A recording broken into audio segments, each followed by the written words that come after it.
C'est son billet d'humeur d'aujourd'hui. De quoi tu nous parles, Thomas, aujourd'hui ? Eh ben aujourd'hui, je vais vous parler du rapport entre la technologie et les anciens, à savoir nos anciennes générations qu'on chérit et qu'on aime et qu'on embrasse fort. Et ouais les copains, une fois n'est pas coutume, aujourd'hui ce sera encore un coup de gueule, mais cette fois c'est contre la technologie que je m'insurge.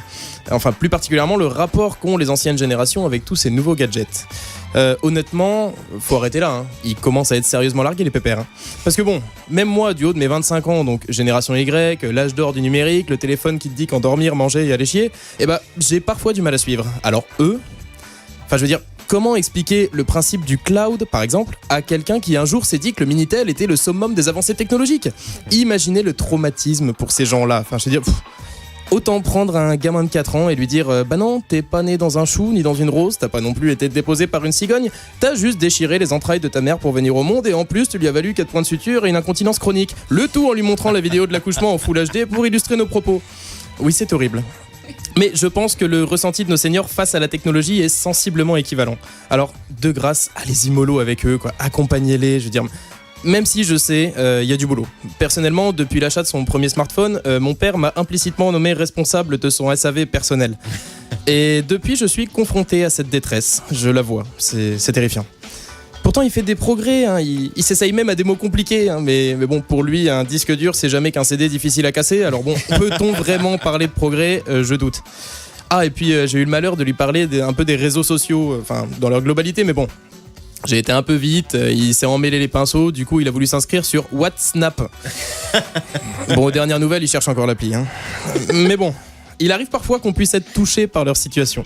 Quand vous voyez votre père courir vers vous en arborant un large sourire et vous dire « Putain, tu vas pas le croire, pour rigoler, tu sais, j'ai parlé à mon téléphone, j'ai demandé la météo de demain. » Eh ben figure-toi que non seulement il m'a répondu, mais en plus il m'a trouvé la météo.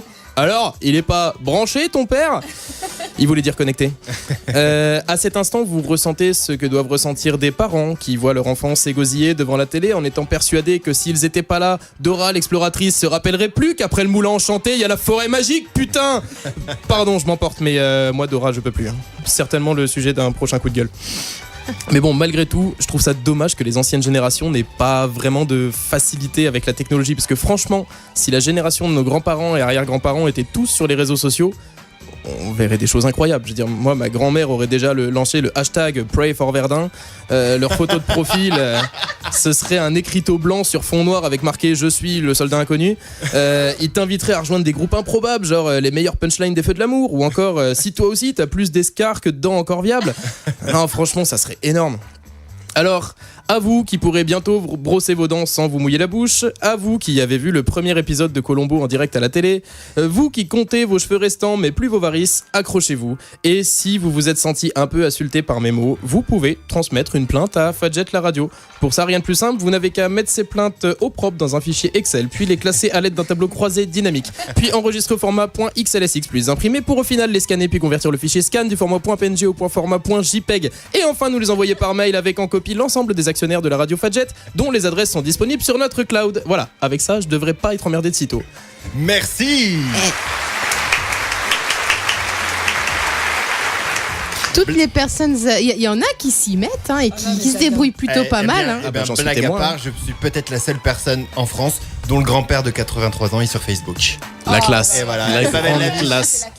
Merci Thomas, c'est Baby K, Da Zero Sento tout de suite et on se retrouve avec Slimane, j'allais dire. Plutôt avec Maud qui va nous parler de Slimane. D'accord. Restez. L'inverse aurait été sympa quand même. Hein.